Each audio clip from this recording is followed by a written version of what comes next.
Welcome into Buccaneers Total Access, brought to you by Hooters, the original wing joint since 1983. Casey Phillips here with Cam Brate and Jamel Dean. Jamel, thanks for being with us. I appreciate you guys having me. Oh, we're so excited, and very convenient of you to get an interception for us when you were already coming on the show. We know that's why it happened, right? Yeah, give me something to talk about. Exactly, we knew it. When I was watching that game yesterday, Jamel obviously had the pick, and my head just went to, like, Casey has access to the script. Yeah, you always pick the guest who makes a big play in the game. Like, thank you. I appreciate. Could I see the script? Nope. Before? That's how I keep the magic alive. No one else can know. I get the advanced copy of everything that's going to happen, and that was all I saw it on her desk. Yeah, you did. We'll go check later on to see. Well, first of all, just tell us what this win meant to you guys, of knowing that you've gone from chasing to now you're kind of being chased at the top of the division, and this was the team that had the best record of this last stretch here. What did beating this team on the road the way you guys did mean? I mean, it just shows what we're capable of doing, like, for the rest of the year. And for the most part, I guess we like to make our, like, season chaotic almost. Gives people gotta keep it interesting. Yeah, keep it interesting, just like how we did last year. But this win means a lot because of with this team, they was the number one scoring defense, and then you got a quarterback that's only turned the ball over one time since week 2. Like, that's incredible. Mm-hmm. And then to be able to just to put up 40 points and then also get a turnover off him, like, it shows that what we're capable of doing. That's awesome. And yeah, I mean, man, just an incredible way to win. But I also would love to hear about Bowles' message in the locker room and what he did. I don't know if y'all have seen this video. For everybody that wasn't there, Bowles occasionally really lets out some personality after the game, screams out a very loud yeah. Tell me what this has been like the few times he's done it and y'all's reaction in the locker room. I mean, I get excited for it because it's rare to see that happen. So I'm probably fortunate enough to see it happen 2 times this year. Yep. So I'm like, man, like, Bowles finally, like, showing some emotion. That's great. I love it. Wait, when was the other time he did it? So it was at the partners kickoff dinner at Boulogne. And then he got on the mic. He was like, you know what? I'm gonna do this one time, and this is the only time. It's funny that he said this is the only time he's gonna do it, and he did the yeah. It's so good, and the reaction from everyone is amazing. But yeah, now we'd love to hear more about your interception. Let's give all the tell us the inside scoop. What was going on in your mind? What happened on the play? Everything about it. I mean, for the most part, I think you already know. Because you got the script. Because I have the script, you're right. But for all the other people that don't know, so for the most tell part, them how I scripted it. Yeah, so for the most part, Casey told me that it was gonna be backed up, and so I realized who I was guarding. I was guarding, like, Quentin Johnston, and he's the fast vertical guy. So in my mind, I was like, well, I know he's like the vertical guy, and they normally take shots backed up. So I was like, eventually, like, he's going to test one of the corners because he does it, like, at least 2 or 3 times a game. And unfortunately, though, like, he helped my case when he did an inside release. So now I'm like, all right, I'm in a comfortable situation because I can see the receiver and I can see the ball.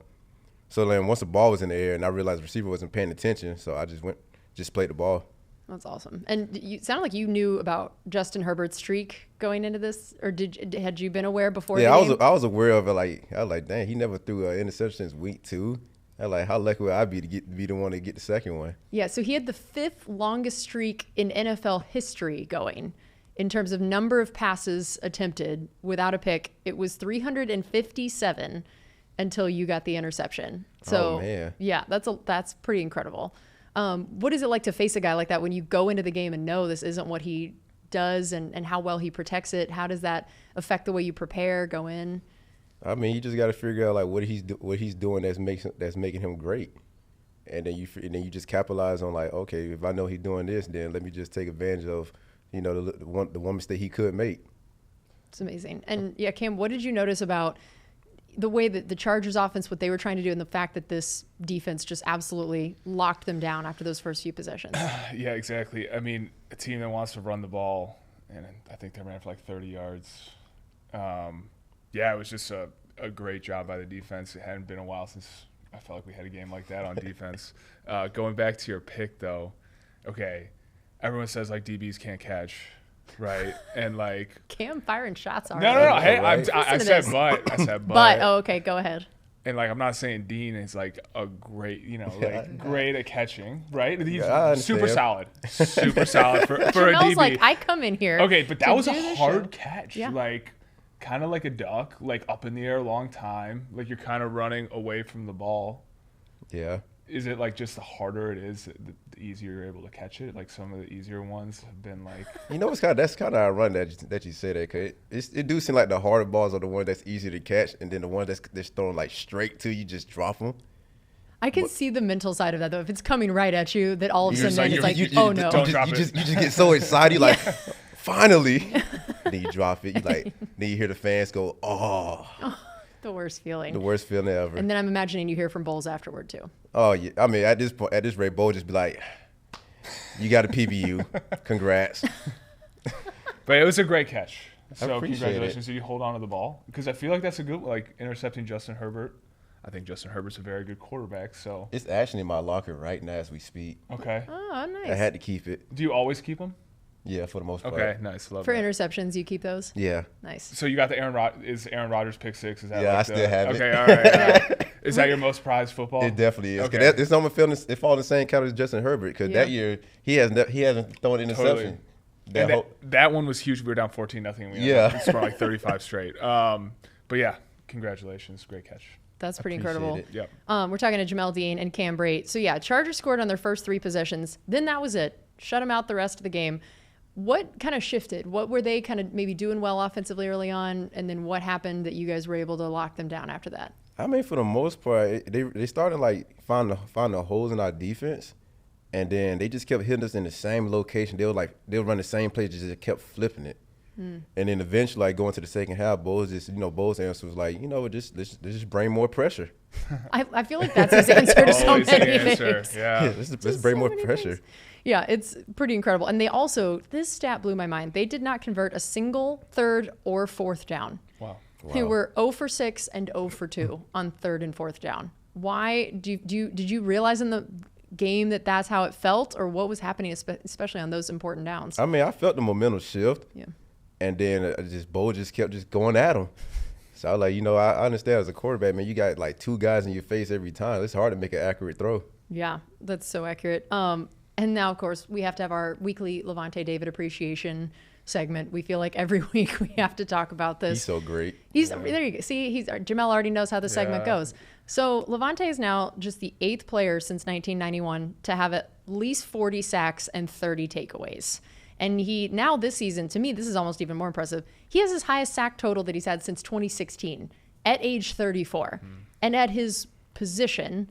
So particularly, Jamel, what do you notice about the way Levante's played this year, and especially being able to get the number of sacks that he's already been able to get? I mean, he like a good bottle of wine. The older you get, the better he gets. Levante Cabernet, is that the new? Yeah, he might as well go ahead and make his own wine brand. I love that. And Cam, as always, we're going to let you shout out here Levante and what you saw in this game from him. I mean, he's just so good. Like, at some point, he can't be this good, right? We keep thinking this. Right? For me, like once 31, 32, it started kind of going downhill. Levante is he's found a way to just. I know, just broke the glass ceiling. He's incredible. unbelievable. And so like Todd obviously likes to blitz a lot, like you said, and like the past couple of years he's really used Antoine a lot. Antoine's a great blitzer, and without Antoine, definitely turns to Levante more to pressure up the middle. And Levante has done a great job this year. Awesome. Yeah. And I know also now, I think he's only a half sack behind Kalijah and Vita for the team lead, which is wild. What does that do for your defense when you can have guys at those kind of positions leading the team in sacks? And then I'm also imagining maybe there's a little competition going on now. Oh, with it all of definitely them. is. Yeah. Have you seen this from the guys? I mean, I overheard on the bus. They was talking about it. Oh yeah. And Levante was like, "All right, you guys, I'm catching up." I'm coming. I'm coming for you. Dean, how many sacks do you have in your career? 0. You have 0 in your career? Yeah. Oh, Dude. Bo's he don't blitz me. He as doesn't, much. he doesn't do the cats? Nah, he does, but he just don't blitz me. He says I'm an ineffective blitzer. I accept that. Like, you know what? Just leave me out there to cover. Yeah, Yep. you're paid to cover. that's so funny. Cam is really doing great on the questions he's asking you so far. He's really like, why can you only catch these? Hey, how many sacks do you have? 0. I'm just trying to embarrass me. Yeah. No, Dean, you're doing great, man. You're doing great. Also, so Kayvon Merriweather now he ended up on the Lions practice squad, gets brought back last week. has a big game last week, and then now again this week here. Just how important has he been as all these injuries have happened, and how impressive is it that he's been able to contribute the way he has at safety when he wasn't even with us again a couple weeks ago? Yeah, I just like the fact that, with all the adversity, he was able to overcome it. And he showed that he believed in the next man up mentality. Mm-hmm. Because we always preach about it's never a backup. Like everybody's basically a starter because you may never know when your time's going to come. And when you out there, you still have to play to the standard that we set for ourselves. Mm-hmm. Yeah, it's true. Also now I feel like we got to talk a little bit about the offense because this was just an offensive explosion. It was wild. So Cam, just tell me, watching the offense put up 40 points and over 200 yards rushing on the number one scoring defense coming into this game. Yeah, it's not how I envisioned the game being won by the Bucs. I thought we were going to win. I didn't give you the script ahead of time. Yeah, that's my not bad. In this fashion, but it was truly dominant. We outgained it by 300 yards. And final score is 40-17, but it really wasn't even that close. You take away the Bucs' 2 turnovers in the first half, Chargers really couldn't do anything on offense. Then us offensively, obviously I love us force-feeding the ball to Mike, and good things happen when we do that. But, yeah, just being able to run the ball and just control the line of scrimmage against theoretically the best defense in the league, was just awesome to see. And, we kind of beat up on the last couple of opponents who weren't, as good of teams as the Chargers. So to see the Bucs travel to the West Coast, do this against a great defense is just awesome. Yeah, and Mike Evans, as you brought up, good grief. What a game for this guy. So he officially moved into the top 25 all-time in receiving yards in NFL history, which is amazing. He finished with 159 yards, including his longest reception of the season and 2 touchdowns. Jamel, what was it like to be out there watching him do one of these? It's so exciting watching Mike. Especially when it's not on you, right, at practice. Yeah, That's the best version of it. It's less stressful. Yeah. I'm like, I'm so glad I'm not on that side of the ball against him right now. I love it. What did you notice about why this game and what he was able to do out there? For the most part, he's just showing that why he's great. Mm-hmm. I don't know why teams don't double him all the time. You just want him to get over 100 yards passing. And that's the thing with the Bucs this year, being able to run the ball well. It's you can't stop everything. And so, you put another safety up in the box and can't defend everything. And Baker did a great job on Mike's first touchdown buying time. Offensive line did a great job on that play, passing off a twist. And, the second touchdown by Mike, everyone thinks of Mike jump ball, one-hand catch fades. He's an awesome route runner. He runs the whole route tree. Right. He totally set up the corner, and it was a great throw by Baker. And, hopefully some more of that the last couple of weeks. All right, we're going to take a quick break here. We have more coming up here on Buccaneers Total Access, brought to you by Hooters, the original wing joint since 1983. This is Buccaneers Radio. Welcome back into Buccaneers Total Access, brought to you by Hooters, the original wing joint since 1983. Casey Phillips, Cam Brate, and Jamel Dean here with us. We started talking about the offense right before we took that break, but also we have to get into, especially Bucky, as you mentioned, the run game. We're so used to talking about Mike Evans helping the rest of the offense, but now to your point, the run game has been so good that it's freeing up people like Mike and other things. So, Cam, what did you notice about Bucky? Again, another 117 rushing yards. His second 100-plus rushing day. He's the only rookie with multiple over 100-yard rushing games this season. Just the same thing we've been seeing all year. He's just special with the ball in his hands, can set up blocks. First guy never brings him down. We started out the game, a lot of Rashad at the beginning, and Rashad did a great job fighting for yards. And Rashad obviously does a great job in the passing game. Yeah, got that receiving touchdown. Yep, and it's just I thought Bucky might have been a little banged up, wasn't playing a ton, and then it was we had a totally fresh running back to start the second half, and came out, had a huge run on the first drive in the third quarter, and when you have running backs like Rashad and Bucky, like you said, it just opens everything else up for the other guys on the outside. And then Jalen McMillan, our second highest receiver of the game, new career high both the last 2 games. And he'd already set that new career high by the end of the first quarter of this game, which was wild. 75 yards and a touchdown, his third in 2 games. And he has the most receiving touchdowns by a Bucs rookie since 2017. Trivia question, Cam. That's Chris. No, it was not. 2017 is OJ? There it is. Wow. OJ Howard. Shout out OJ. That was who it was. Shout out. So tell me, especially, Jamel, I'm sure you've covered him some in practice, been watching him. What do you think has helped him emerge lately, and what kind of wide receiver do we feel like he could be? I think what helped him emerge was him building confidence. And then once he realized he could play in this league, and now you see what he's doing now. It's pretty incredible. What are the things that you feel like he does well when you've had to cover him a bit? I mean, it caught me off guard, like how sneaky fast he really is and how quick he is. And I was like, oh, okay, I was not expecting this. And that's saying something from the fastest guy on the team? Question mark? Yeah, I'm still still fast. Just What was checking. your 40? 4.30. That's it? Cam, we Oh, talked God. about this. Cam enjoyed We this. talked one, about this in the first segment. I'm He used to can't people help taking it. I mean, shots. he's the fastest guy on the team. It's like, yeah, he's got nothing to feel self-conscious Oh about there. my gosh! Except for hanging Except out the with zero, you. the 0 sacks we can work. We on. can work- Yeah, we the can speed work you on got that. down. Yeah. So now let's talk about Jamel, since Cam, we're gonna build you back up here after Cam has been mocking you this whole time. So I always just love talking about kind of your story and how you've gotten to this point. For people who don't know, maybe take them through a little bit of your high school to college recruiting process of what happened to you in high school, and then where you thought you were going to go and where you ended up going. Yeah, so I got my first scholarship going into my junior year by Ohio State, and then I took my first visit up there, and then I just fell in love with it. 'Cause, it was different for me because I was born and raised in Florida and never left outside of Florida, and then by the time I went up there to experience something different, I was like, oh, this is an atmosphere I can see myself playing in. So going to end of my junior year, I ended up tearing my ACL and my meniscus. So that was like my first major injury, and then the very next year, I retore my meniscus in my right knee. So I had already declared that I was going to early enroll at Ohio State. So I knew the situation. I was already worried about. I was like, man, I sent them my MRI information after I had my meniscus repaired, and they was telling me like, yeah, you're good to go and all that. So I'm like, all right, cool. So then when I get up there, I get another MRI, and then it's completely different. So now they was telling me, like, the medical staff was telling me, like, yeah, like the way your knee set up, we don't see you playing for a program like Ohio State, but you can play anywhere else that's not like Ohio State.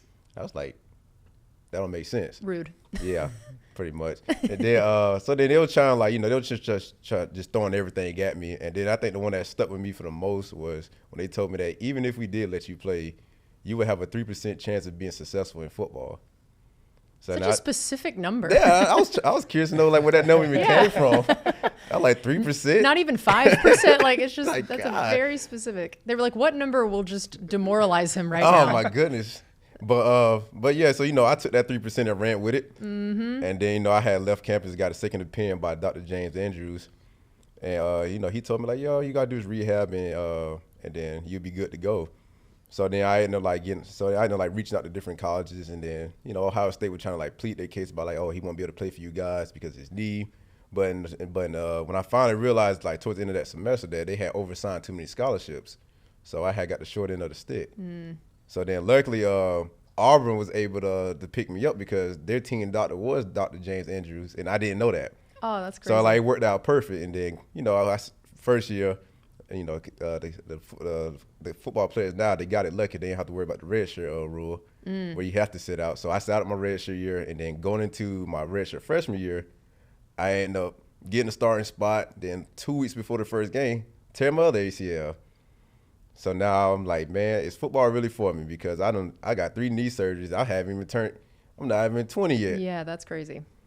So then, I had like a good support system that, that helped me out. And then I always tell people like the guy that really inspired me the most was a guy named Josh Hosley, because he went out there, he tore his ACL as well before I even got there. But when he bounced back, man, he had one of his best careers in college. So then, that like inspired me, like, wait, if he did it there, I should be able to do it too. And what made you decide like, I'm still going to stick this out? Like it would have been very understandable if you were just like, yeah, like you said, football maybe isn't for me. Like, why did you want to stick it out? And then, why do you think you were able to do that mentally and physically? Well, because I always had dreams of like, even just at that point, it was like, I just want to be able to play my first college football game. So then that was all I was pushing towards. And then once I got that, I was just like, well, I want to just enjoy the college experience. So I ended up doing that. And then that's when I started realizing that they started saying I'm an NFL caliber player. And I was just like, really? I'm just out here just playing. Yeah. So then, that's when then the NFL started coming, and I was like, well, now let's reach my goal as a kid when I told myself I want to be an NFL football player, since it's attainable now.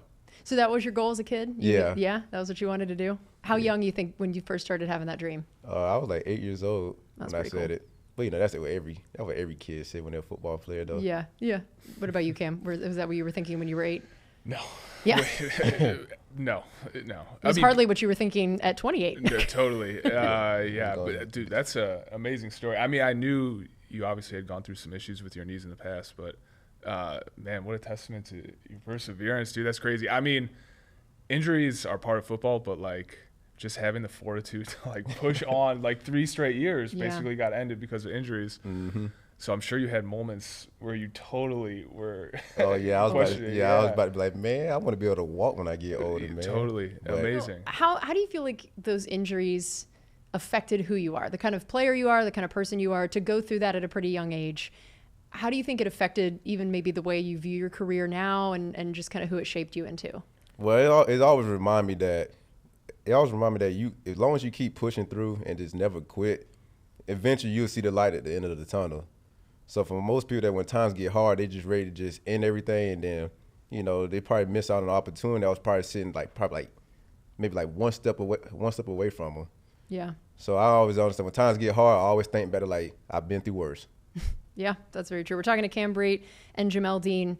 What do you think you would have done if not football? If you had back then just decided never mind? Well, if they didn't alter my degree, I would have been a mechanical engineer. Wow, that was the plan? Yeah. I'm just sitting next to a couple smarties. So what do you want to do with your mechanical engineering degree? Well, I really want to work on like motors. Okay. Like cars and stuff? So like you're pretty handy. Yeah. Cause all that stuff like math and science, man, I loved it in college. And everybody used to look at me like, why do you understand this? How? I'm like, I don't know what to tell you. That's so great. So you like car motors, or like what kind of, like what is it that you would have wanted to work on? Really, I just wanted to like just build them. That's so cool. That's really awesome. And I know also you mentioned you went to Auburn, so that meant you were there with Carlton Davis. Yeah. Then you were here with Carlton Davis forever. Oh. Also, we were so sad he got hurt yesterday. So thoughts go out to Carlton. But has it been kind of a bummer for you not getting to play with him now after like your whole shared careers together? Yeah, it's kind of weird not having that person to aggravate me all the time. That's the main thing we miss. Yeah, it's just that bonding. Because we've been knowing each other since high school. You mentioned like college, Yeah. But it's actually fun. Like for the All-American Semper Fidelis game, he was actually my roommate. It's incredible. I was like, geez, dude, I can't get Can't away get from away I can't from get away you. from you. And then when he actually did get away from you, I'm like, I'm kind of sad a little bit. That's so sweet. It's like this little brother relationship of like, please move out of the house. Wait, no, I miss you. So I know also, I think you still get to serve as the person to annoy Coach Bowles occasionally. Would you say that's fair? Yeah, that's fair. Yeah. Tell me at this point how you would define your relationship with Coach Bowles. You know, it's still like the father-son relationship, and then he owned up to the fact that at the kickoff partner dinner, he was like, yeah, you know, I still have my mini-me here with me. Mini-me. What a compliment. I feel like you are like no one on the team has as close of a relationship with Coach Bowles as you do. Is that fair to say? Yeah, that's fair to say. In terms of players. But now how often, I feel like you come in very frequently in the morning to work with Coach Bowles and watch film with him. Do you still do that? It's here and there. I think I probably do it more in the afternoon now. I need all my rest. He's making you need more sleep at this point than anything else. Oh, definitely. That's funny. What do you think he wants from his corners and his defense? And then also, Cam, I'd love to hear your thoughts of having to have gone against that in practice of like, what does Bowles expect of his corners? And like if he could just kind of build you guys in a lab, what are the things that he seems like he wants? He want a corner that's willing to press man and then tackle and also play smart too. He always like he's really big on like film study, and then when you get out there, he like always tell you play what you see and trust what you see. So like the mold I feel like for Coach Bowles corners is like you have to be tall, long, like. As a tight end who's not the fastest guy in the world, like if I was ever on a corner, I would have to win with my size. And so then we drafted Carlton and Dean, and all of a sudden I'm lining up there during practice and they're pressing me and I can't get off the press. And I'm like, well, what am I supposed to do now? Like, so that's like a prerequisite, I feel like. But yeah, I mean, you guys, I feel like he leaves you guys kind of on an island all the time. With all the blitzing, right? The blitzing's like a double-edged sword for a corner, right? It speeds up the quarterback, but like you don't really have much help out there. Not at all. And so for me, I think like when I was playing, I would think at night before a game, like I would get nervous before a game, try to run through the plays in my head, but I'd always go back to like, man, I would not be able to sleep if I was a cornerback because, like, there is so much pressure on you on the outside when you're playing man coverage. Like, you got no help. It's just you and the receiver. If you slip and fall, it's the margin of touchdown. error is so small. Right. Do you, like, I know the answer is no, but, like, does it ever, like, cross your mind, like, when you're out there by yourself, like, oh, man, like, this is on me. Like, I have to cover this guy or otherwise, like, 70-yard touchdown for the other team. Yes. Sometimes you think like that, but at the end, you just got to trust your technique. But sometimes when you get to the huddle, you hear 0, you be like, oh. Oh, no. Oh, God. I mean, you do have to have, I think, as much or more than maybe any other position, it's a very unique mindset that is required for a DB. How would you describe what your brain has to be capable of doing in a football game as a DB? A bad play happened, you got to act like it never happened. Next play. Yeah. And there's always next play. Because, like, you know, like, once you start losing your confidence, then the guys upstairs, they see that, they're just going to keep going at you. Mm-hmm. That's so true. And I feel like also there's stereotypes about corners. We don't even need to. Can't catch. Yeah. Can't catch. Shush, Cam. Don't want to tackle.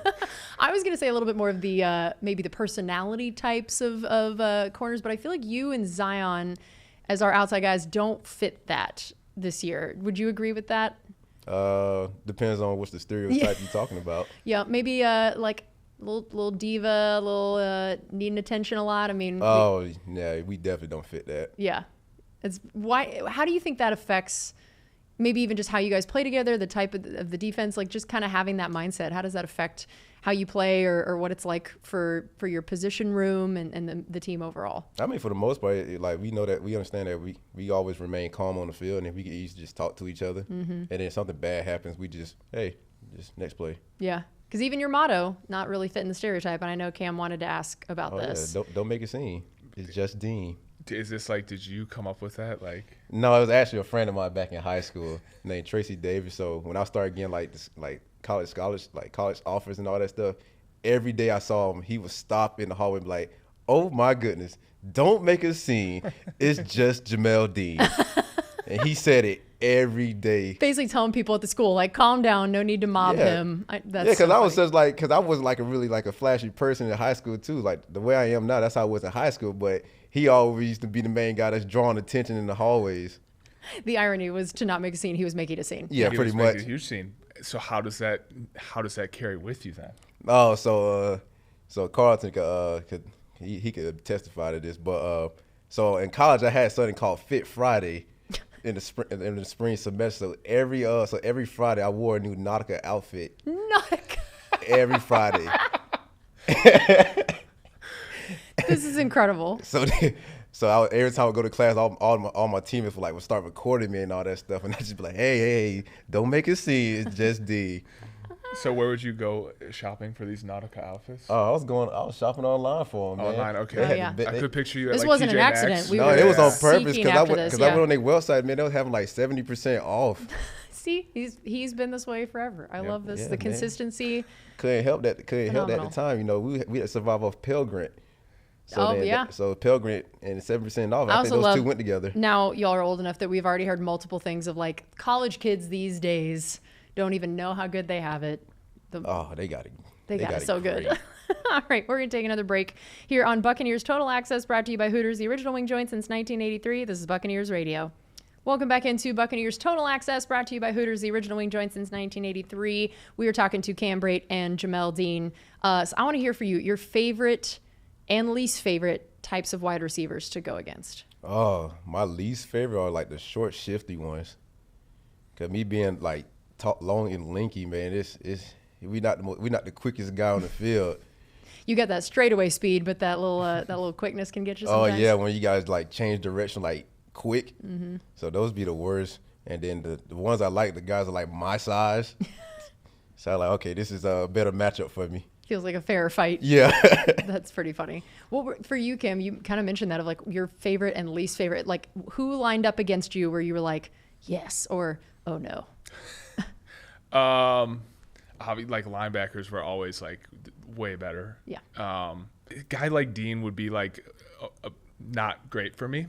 Yeah, the length it would be tough, but yeah, linebackers were always great to go against. I didn't really like going against corners that much. They're way faster than me. Yeah. So like, you're like, no, thank you. How about the favorite types of coverage for you, or when you get a play call, what gets you excited?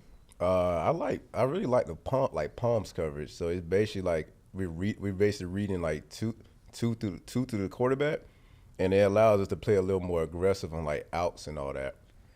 it's a confusing coverage too. It looks like two. Yeah, it looks like cover 2, and then it could play out like man or cover 4. Totally. That feels like a Bowles special. Yeah. Oh yeah. Look like one thing, do another thing.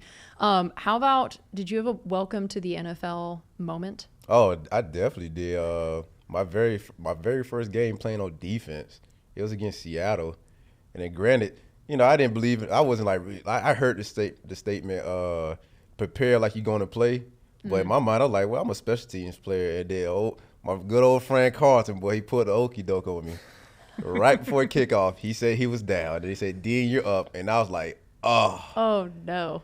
So first of all, I ate bad the night before. I ate so bad. So I woke up feeling sluggish, but at the same time, like, well, I can survive through special teams. Yeah. And then they told me I was up. I was like, boy. And then, that's when Seattle had Russell Wilson, and then they had DK Metcalf, Tyler Lockett. And then, of course, they see a new guy on the field. Yeah. And of course, they're going to try me. So, I got my first PBU. And then after that, once, like, fatigue started kicking in, they just kept going at me. So I ended up giving them, like, 3 touchdowns and, like, had, like, over, like, 200 yards on me. I was like, rough man, day. it was a rough day, man. I felt so bad. and then people killing me on social media. I'm sure. So how do you come back from that? Like, what happens to you, like, even just that night? What's going on in your brain? Well, I was so embarrassed. Because I knew I was a better player than that. So that next week, that's when I started going to meet with Bowles. Yeah, you're like, we got to fix this. Yeah, I got to fix this immediately. That's incredible. So thinking of you as a rookie, how long would you have been here by the time Jamel came in, Cam? 2017? No, I was 2019. Oh, a little baby. Wow, that was my. Wow, math is hard. That was my. Says Harvard. That was my 6th year. Your 6th year? Yeah. So first impressions of each other. What do you remember about Jamel, Cam? Different personality-wise from a corner. Jamel's unique in a great way. Yep. Yep. A little more like introspective than the typical cornerback.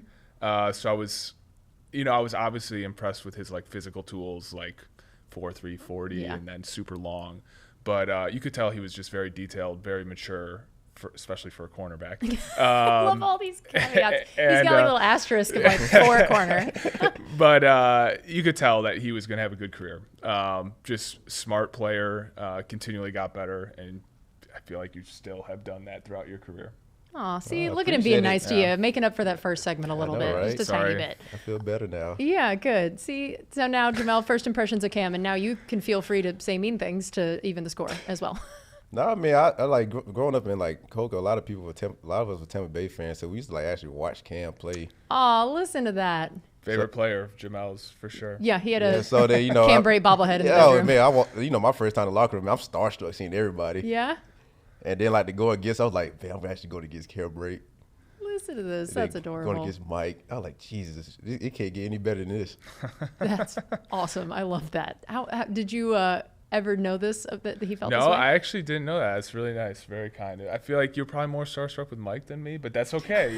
Just the fact that you love me in there, I'll take it. Everybody. I'll take it. Just all the people. But it's amazing, like, if you're like an NFL fan, then all of a sudden you're in the locker room with all these guys that you look up to. It's very bizarre when you're a rookie. Yeah. And you mentioned facing Mike. So what do you remember about that and just learning like who he was as a guy? Because I was also thinking, he's nominated for our Walter Payton Man of the Year award again this year, which is really exciting. And just tell us kind of the thoughts of like having looked up to him, having been a fan, and then being in the locker room and on the field with him, what you remember learning. No, I remember learning just seeing how Mike carried himself. It kind of surprised me because I was thinking like, back then, like, the big time receivers, like I was thinking like, they were like jerks and all that. But then you go to Mike, he coming to you, introducing himself, and then like having like good conversation with you. You're like, I get like a good vibe just talking to you, dude. Like, you makes me happy when I talk to you. That's awesome.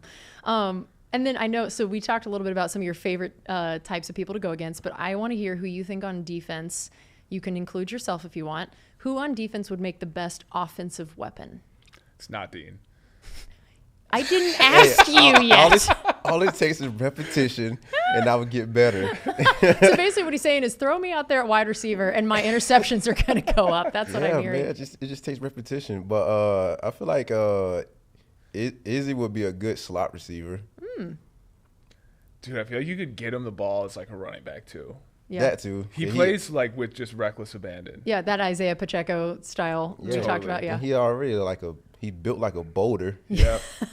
Yeah, that's not bad. All right, so now what would your answer be? Now, Mr. I didn't ask you first. You say they have to be like a skill position. Are you thinking? I mean, you could put Vita anywhere on the like. He's just gonna take up space. Yeah. You know, like that doesn't really count though. As a skill player, man, that's a great question. I think Zion's pretty talented. Like, just I feel like you coach him up, you got something there. Mm-hmm. As a wide receiver or as a wide receiver. Dean, I'm trying to think of a role I could carve out for you on my offense. He's struggling, it sounds like. Maybe like a Scotty Miller type, like a speed guy. The clear out guy. Just go deep every play. Just run deep. Go. Maybe you'll get the ball. No, we're not going to throw it to you, but like, you probably clear out some space for everyone else. What has it been like for you getting to watch Vita play fullback? Oh man, I get excited. I'm like, I hope they give it to him. But I know he's gonna be a lead blocker, so I'm like, well, that's 3 guys getting taken out.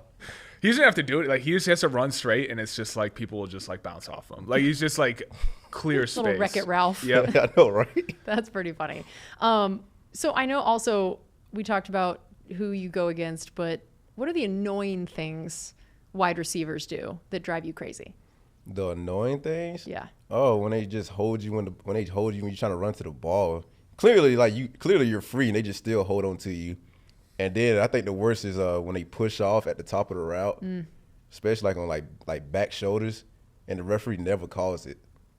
So it's like, dude, like we at a disadvantage all the time. Like they could throw us around and it's nothing. But the minute we touch them, it's a pass interference. Yep. That's why corner's so hard. It is not called the same way on both sides. Yeah, offense you can get away with quite a bit. And also because I tore Dean down so much, I'm going to give him another compliment. One thing I appreciate about Dean, he never does the classic DB where they don't do anything and they signal for an incomplete pass and do a celebration. Oh yeah, they're beaten and the receiver drops the ball. Yep, I've never seen Dean do that. Wow, that's funny because I was actually about to ask if that was a thing because we've heard when we've asked wide receivers this question of what's the annoying thing DBs do, that is consistently their answer is the celebrating when you didn't do anything. So you're saying Dean is not an offender of this? No, but his former teammate Carlton was a notorious offender of that. Yeah. Is that true, Jamel? Oh yeah. A little bit. Oh yeah. A little bit. That's pretty funny. Who do you like to watch around the league as a DB? I definitely like watching Pat Surtain. Cause like he's a technician. You just watch him like, dude, this guy just seems like he's just on everything. Like he don't miss a beat. Yeah. So yeah, I really enjoy watching him, especially with a team that we going against. I'm like, let me see what did Pat. I know our game not the same, but it's still nice. I'm like, let's see what he did. Yeah. So you have talked about how much you've worked on like the mental side of things with Coach Bowles, and I know a lot of that is like film prep before the game. But tell me when you're in the game of like pre-snap and after snap. Tell me what goes on in your head. What are all the things you're thinking about? What are your processes there, or is it just like instinct at that point? Oh, so pre-snap, I'm looking at down the distance, and then I'm looking at the whole formation to see like, okay, I can start eliminating these routes. Cause out of this formation, they like to run this. Then I start looking at receiver location. Where's the vertical guy? Where's the guy that runs the intermediate routes? Just seeing like what possible combination I can get. And then post snap, I'm starting reading like, all right, I'm waiting for this guy to do this that triggers me to do this. It's super interesting. So you work backwards. You like eliminate possibilities. Yeah. That's totally not what I would think that you would do, but that's super interesting. Is makes a lot that of like sense. pretty much the norm for like a corner is like you? Well, not for most corners, but okay. It's just the way that, Bowles and Richard Sherman taught me. Oh, good old Richard Sherman. Yeah, I know. Person to learn from. Yeah. Yeah. What do you remember about when he came here and the influence he ended up having on you? For the most part, every day we had our wrestling match. And we still do have our wrestling match every Thursday night football. So you got Tell me what that means. I can with Richard Sherman. Who knows? Oh, I mean, it's almost like me and him are like brothers now. Yeah. And then he always feel like he think that he could just rough me up, because I don't know why. That's great. So just past this last Thursday night game we had, jacked him up pretty good. The guy retired and he's still getting he always starts with me. But then like going in my third year, like he was always like, whenever we watch film, I'm like, but what if you do, like, what if they do this, what if they do that? Then he like, did they show it on film? I was like, no. He's like, then why you playing for it? And I was like, well, that's a simple way to break. Yeah. That's a simple way to break it down. That is very helpful. We're talking to Cam Brate and Jamel Dean. You guys have had so many injuries this year in the secondary. I believe week 1 was the only time we have actually seen the people all together that Bowles had intended to be his starting secondary. That's it. And it wasn't even finishing the game. Could we even include week 1? Because it was only the start of the game. We didn't finish the game with it. The first quarter, we was already out. Yeah. The first half was out like, what, 2 corners? It's insane. So what does that do for someone like you? And I know there's certain positions on the field that are more influenced by others. So as the outside corner, with all the changes, all the different people at different positions, what are the ways that's affected you? Well, it doesn't affect me as a person, because I'm like, well, I still got to do what I have to do. But like others guys that's just getting thrown into the situation, other guys might be like, well, I'm not sure how this guy going to play. Mm-hmm. I'm not really. Some guys may not be comfortable with the new person that's in, because they don't know what to expect. So that's probably like the only thing that could like cause an issue. And then of course, you might want to like change your play calling a little bit, because once you get like your second or third corner into the game, offensive coordinator is going to take advantage of that, because like, well, this guy haven't been playing. Mm-hmm. Yeah, that's so true. All right, we're going to take one more break here on Buccaneers Total Access, brought to you by Hooters, the original wing joint since 1983. This is Buccaneers Radio. Welcome back into Buccaneers Total Access, brought to you by Hooters, the original wing joint since 1983. Casey Phillips here with Cam Brate and Jamel Dean. And this is perfect because we were in the commercial break talking about the different injuries and people that have had to do things. And we brought up Christian Ezien. This guy, I think the perfect name for him is the Swiss Army knife. He has had to do everything. So tell me what you were saying during the break about what you realized and learned about him and the different positions he's had to play. I know he's very versatile. I can't say that. And then especially like week 1, when we lost 3 corners in one game, and then our last resort was Izzy, so he lined up at corner. And granted, he got a PBU when he first lined up out there, and then I kept talking to him about like what to expect and all that. And then after the game, he was like, Dean, man, I haven't played corner since high school. And I was like, wow, that's a lot. That's a lot. That's wild. How impressive is it what he's done? And then also I was thinking about Tyke Smith of like as a rookie, what he's been asked to do at nickel and his kind of football IQ. So those two guys, first and second year players, what their contributions have been at this defense. Oh, it's been huge, man. From Izzy being able to fill in roles that whenever someone get hurt, that's huge, because it's never a drop off. And then with Tyke, you see that he got a good like IQ of like football, because he understands it as if he been in the league for a couple of years now. So, and then he plays with confidence, and then he doesn't flinch. Yeah. And then Zion, I know also, like, he's just grown so much since his rookie year. What have you seen from him in practice and meeting rooms, and why you think he's been able to have the growth he has? I mean, just watching him in meeting room, I see that he's doing the same. He's taking the steps forward to like watch extra film, and then wherever he see on film, he goes out before we start practicing and just start like working on like breaks on like whatever routes he feel like he got to cover. So he working all his tools. And then, like, once you get to the game, you see that he plays with confidence. Yeah. And then, Cam, tell me what you've seen from those different guys of whether it's what Christian Ezien has had to do, Tyke Smith, and Zion's growth as well. What stands out to you when you watch them? I've talked about before. I love watching Ezien play. And I think not only does he have, like, the physical tools to, like, kind of be a Swiss Army knife, but, like, you have to have the right mentality to do that as well. And he just plays so hard that, like, he'll never be slow to react to anything. Like, he's always going to trigger on anything that happens. He's just a guy I like watching play. Tyke, like you said. I mean, corner's hard, but I think nickel is the hardest position to play in football. They can go anyway. Yeah. Like, they have the whole field to work with. And so for a rookie to come in and play the way he has, and he also offers a lot in terms of his blitz ability, He can kind of do it all. So he's done a great job. And then Zion always had the tools, but to see it all like come together this year is like really the first year he's taken that next step to be like a true elite corner. Just awesome to watch, and couldn't happen to a better guy too. That's great. Yeah. So Jamel, Sunday Night Football coming up. Do you like playing on Sunday Night Football? Yes and no. Yes, because it's the prime time game and everybody's watching, and no, because you get back so late after the games. Yep. I hated night games. Hated them. They're the worst. Because of the coming back, or no, it's just all day. You just sit there Yeah. and wait. It like everyone else, does stuff throughout the day, has a job, whatever.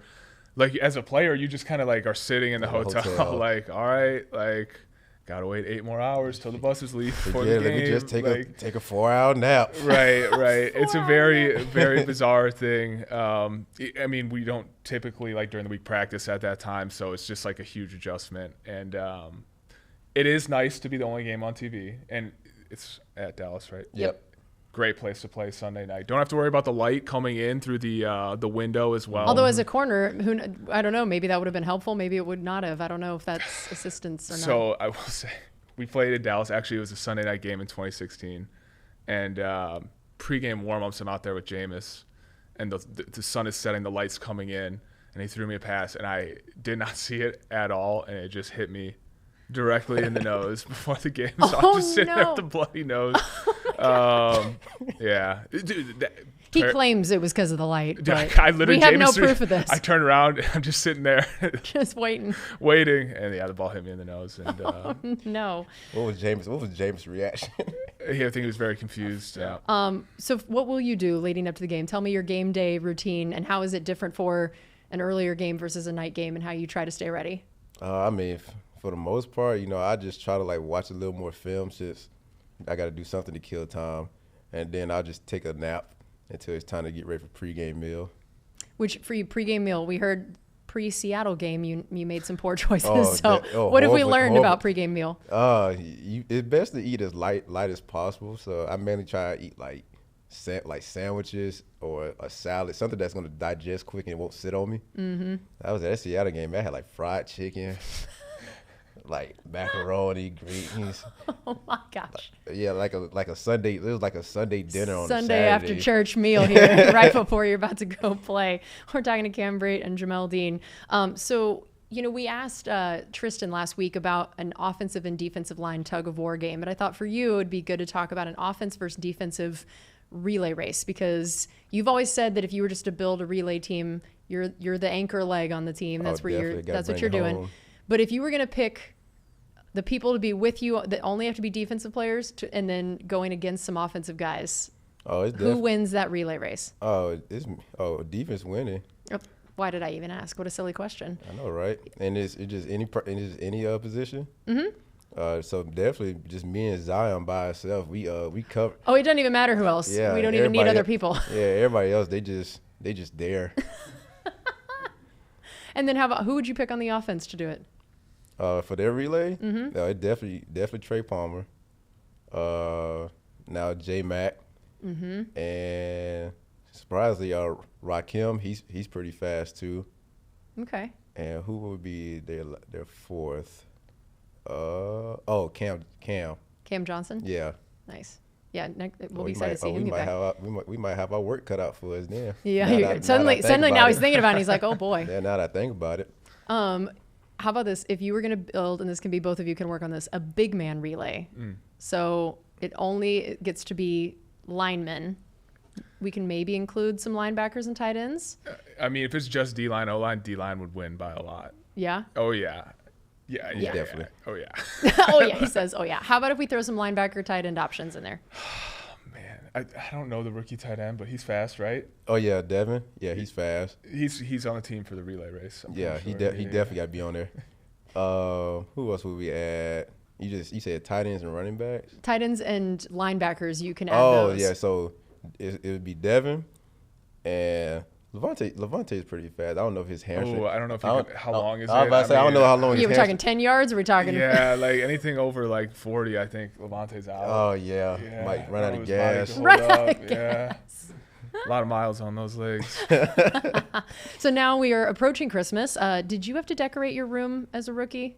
Was that part of the rookie duties? Yeah, we had to. How'd you do? Average. Average.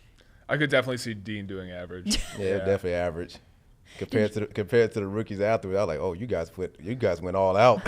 You realize, like, I did not do as much. Did you have to do that as a rookie, Cam?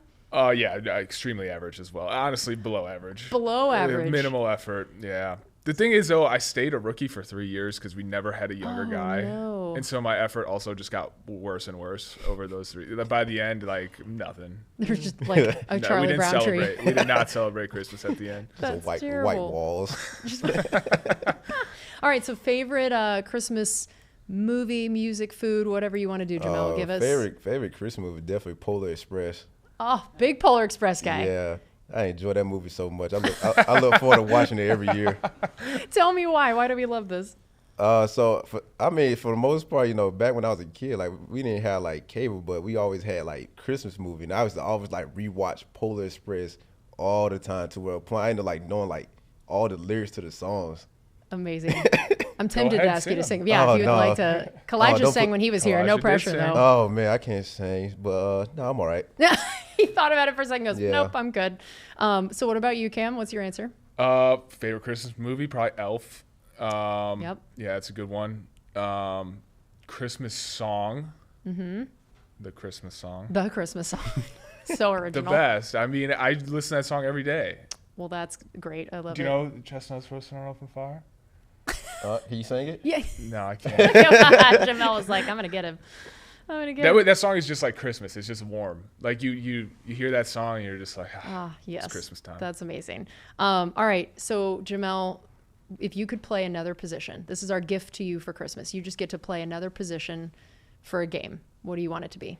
I would have to try out quarterback. It's got to be quarterback. Yeah, I gotta try it out. Just try it out. Just Can you see- sub out like after like 2 plays if you don't like it? You think like is that? Yeah, Can you do that? Does Yeah. he have to play the whole game? No, that's acceptable. Okay. Yeah. I think I want to do like one drive just to see how nerve-wracking it really is. So Yeah. 3 plays. Yeah, He's assuming that's all you get on the drive, by the way. I know, right? 3 and out. He just man. sentenced I you can to a get- 3 and out. I think it went by like 2 or 3 third down situations, get us in field goal range. You didn't even give him the chance to hand the ball off. I mean, You're gonna throw it? Yeah. All right. See, I can throw the ball. I can throw the ball like 20 yards accurately. Now a deep ball, I might throw my shoulder out of place. not ready for that. No, I'm not ready for that. How about you, Kim? If you could have played another position, what would it have been? For one game, I would. You'd have to pick quarterback just to see. What Just to it's see both of like. you. Yeah, I'd be bad. We're just gonna alternate between the I two of played you. quarterback 1 year, and we went. It was 8th grade. We went 1-7. Wow, I see why Hold on. we shifted. I did not play in the game we won, but we would have won by more if I was playing. Ah, The other team Okay. was pretty Quite bad. an assumption we're making. Scullin, they weren't very good. But we ran a wing T. Oh, we ran that my first 2 years Horrible of high offense. school. And so like we had a terrible offensive line. So like wing T, you like send the wing guy in motion, you fake a pitch, you turn around to pass the ball, and there would be 4 guys in my face every single time. Throw it off my back foot as far as I could. I was terrible. But I've learned a lot about football over the years, so I think I could get us in some good plays out there. I like it. Well, Jamel, thank you so much for joining us. This has been awesome. We really appreciate it. And again, congrats on that big win and an INT. I appreciate you guys having me. All right. Well, that's going to do it for us on Buccaneers Total Access, brought to you by Hooters, the original wing joint since 1983. This is Buccaneers Radio.